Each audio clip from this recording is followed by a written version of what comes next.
if she's ready, anyway. Yeah, and if she's not, Okay. she's experienced an incredible transformation, and you Yes. served her powerfully. Yes, right? but let's And that's it's a private conversation. yeah.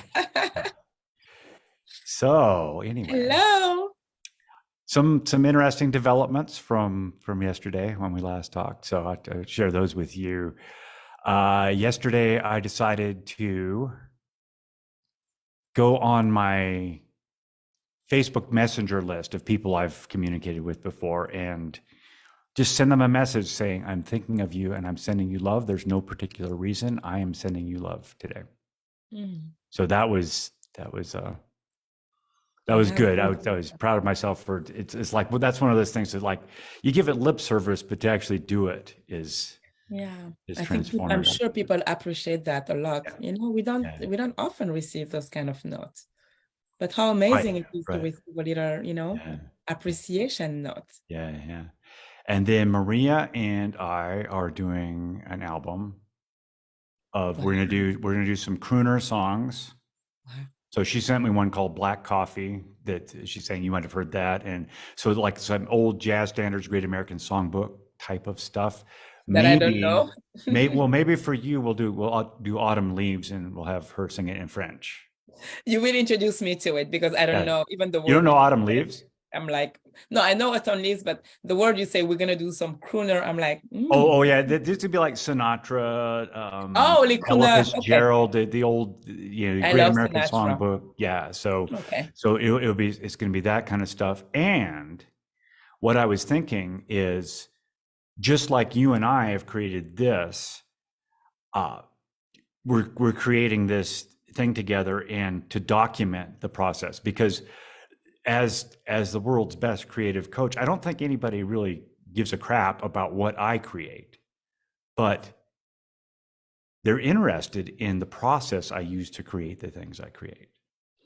I think what you created is an inspiration because it's about you. You are not them, but how do we learn? We learn from people who have done something that is successful. Yes.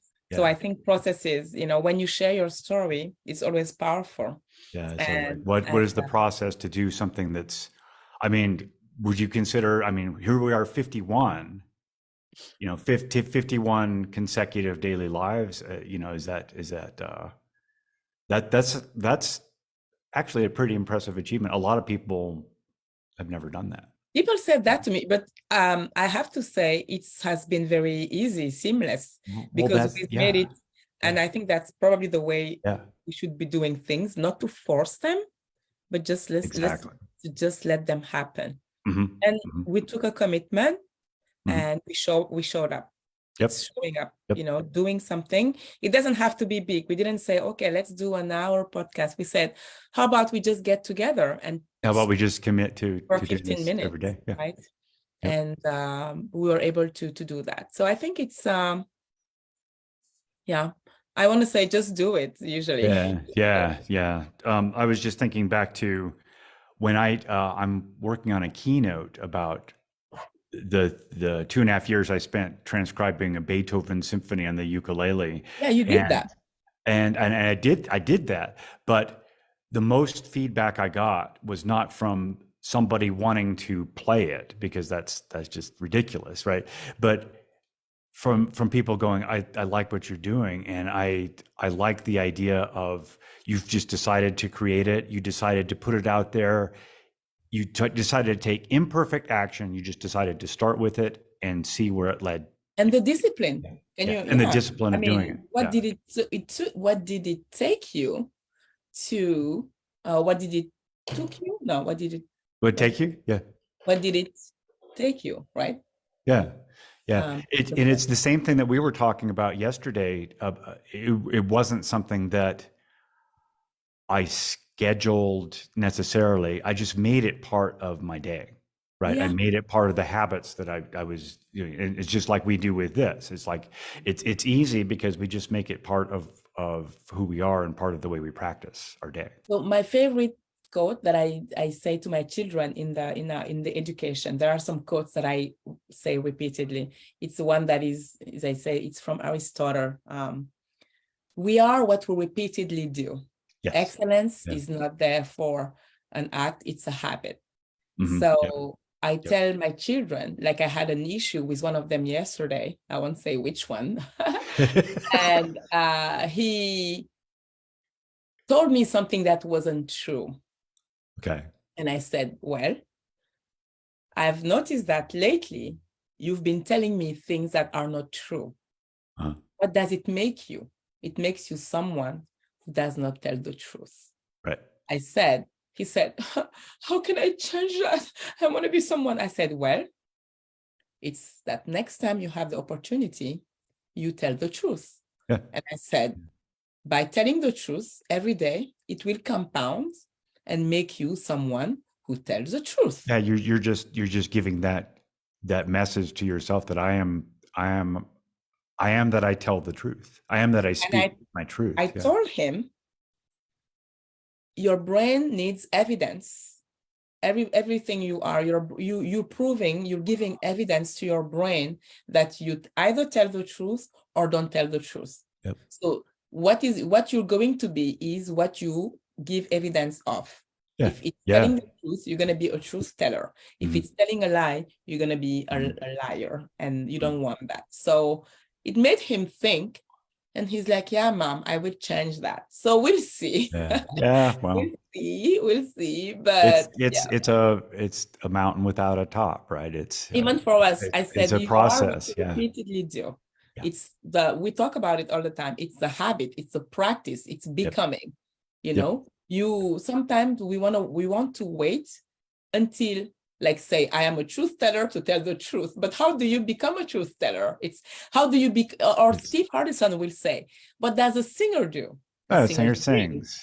But there's a coach, coaches. So if we don't do it, we don't become it. So it's the doing of it, the actual doing of it that makes it real. Yeah. And all of it's imperfection. There is somebody else. I think that's Charlotte Mason, and you can see that's my parenting books. I love, as you can tell, parenting. I think I love three things in life very, very much. I love womanhood. I love parenting. I love children, and I love relationships. So that's good. Those three things I was thinking about yesterday. I'm like, I really, really love. And then I love learning about all of those things, how to be, how to live out your femininity, your womanhood, how to be the best parent, how to be the best mother, and how to love your children well, what to do in order to make them the best people, for a better world. And you are all of those, because that's what you practice. I do practice them anyway. But I wanted to I was referring to Charlotte Mason. So these 6 books, that's a philosophy of Charlotte Mason's volume. And Charlotte Mason is I've talked about her a lot during this podcast. Educator in England in the 1800s. She died beginning of 1900s, and her battle was really to bring the beautiful education of the Victorian era, that the princesses were receiving to the the regular people. Right. So she's like a name that comes up for me is Emily Post. I don't know Emily Post, but Emily Post's Complete Book of Etiquette. Oh, that's etiquette, but I'm talking about I'm talking about knowledge. I'm talking about, so Charlotte Mason, so she developed her philosophy of education, and at her school she had the PNUs, those were her schools, and inside them children would read the best books. They would learn about classical music.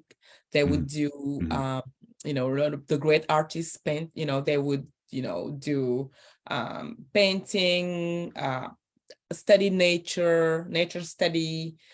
They would learn about the whole world. In one of those books, does she have a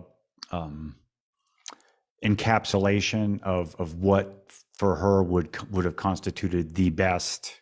Yes, she did it. That was her last volume, which is Towards Philosophy of Education. And that's amazing. So she had her first volume is Home Education, and that's more about how to, mom of young kids, And then she did parents and children, and it's very good about education. And then there is school education, and there is ourselves that we did with Isaiah last year. That is amazing in understanding the human. And then her 5th volume is formation of character. And then volume 6 is, there is almost 40 years between volume 1 and volume 6, and this one of philosophy of education, towards the philosophy of education, is like the condense of her method. How do you teach history? And does she name check so what she would consider to be the best literature, she put all of her philosophy into 20 principles. Okay. And the first one of them is children are born person. And I love that one because that has been also children are born what? Are born persons, are people, basically. Okay. Because we tend to think that they're not finished yet. We do things for them. They're not finished. They're not human yet. I like that, yeah. And a lot of things about that. So that's her basic things. And then education is the science of relations. Where there needs to be a relationship between the child and the subject of her study, and between the person who is doing who is teaching the children, and saying that they will understand things when they have a connection with it. Like they will learn Italian if they're interested about Italy, and if they discover Italian food, that's what's going to have them want to do that. Okay, so what you're saying is we follow the nudges that the children have in terms of what they want to learn. I think there is some of that, and some other scientists call that intrinsic motivation. Okay, but I think there is a basis. But her 20 principles, like the way of the wheel, she has there should be no separation between the child's life and the spiritual life and the intellectual life. And anyway, I studied her a lot, and that's what I used to home educate my children for 3 years. And I personally think that's why they are the way they are, with the unschooling that I added at the end. And I don't know why I was talking about Charlotte Mason. There was a point that I wanted to make, and I cited them. What were we talking about? I wanted to... Yeah, that was a couple of minutes ago. Yeah, so I forgot. I went, we went through a rabbit hole, but I know there was an idea I wanted to convey. And when I talked about Charlotte Mason and children, you asked me a question if I think that children would... You don't remember? You asked me a question, actually. I was trying to answer it. I have to go back on that. Wish we could go back in the playback. Wish we could rewind it live. And if I remember, when I watch it again, I'll come back I'll write the answer in the comments. Anyway, you could tell that education, oh my goodness, don't get me started on discipline, on education and all of that. Well, how, actually, maybe, I don't know if how is the right question to ask, but I'm wondering if there's a way to instill this, as you say, intrinsic motivation into all children, or if some children just have it and some don't. I think there is a way. I mean, the way is exposure. It's just, Charlotte Mason calls it, a feast. You just place a feast against them. Like for you don't, for example, if you want your child to know and love food, you will just make sure that every day you have a beautiful buffet, with beautiful foods. Yeah. And the child will come and then will be like, oh, I will discover a little bit of this, a little bit of that. But if there is nothing on the table, the child will not be interested. Right. So with Corvo, it was important to expose Corvo to my life in music. Your music, for example, she loves music because of that. Yeah. So that was the principles in our home. It's maximum exposure, taking them to trips, going to places, instead of doing, I don't know, learning boringly about, American history. We took a trip to Boston, or we take them to France, and I mean, we're lucky because we're French and we go there. It's not fancy to us, but still, the language, the culture, those are things that they live life.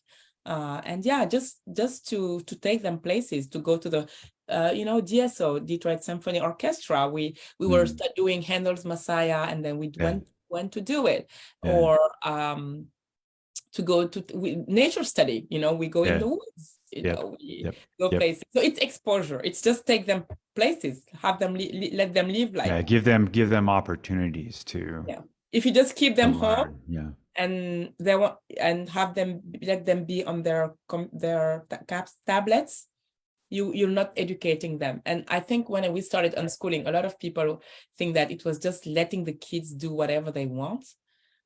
They choose. The intrinsic motivation is exposing them, and then their natural desires and wiredness is going to take over. Like Isaiah discovered that he loves Italian and Japanese and Dutch, and he started learning those languages on his own. He's quite the I've never actually had a conversation with him, but he's quite the idea of the morning. You posted something on Facebook about his morning routine, his evening routine.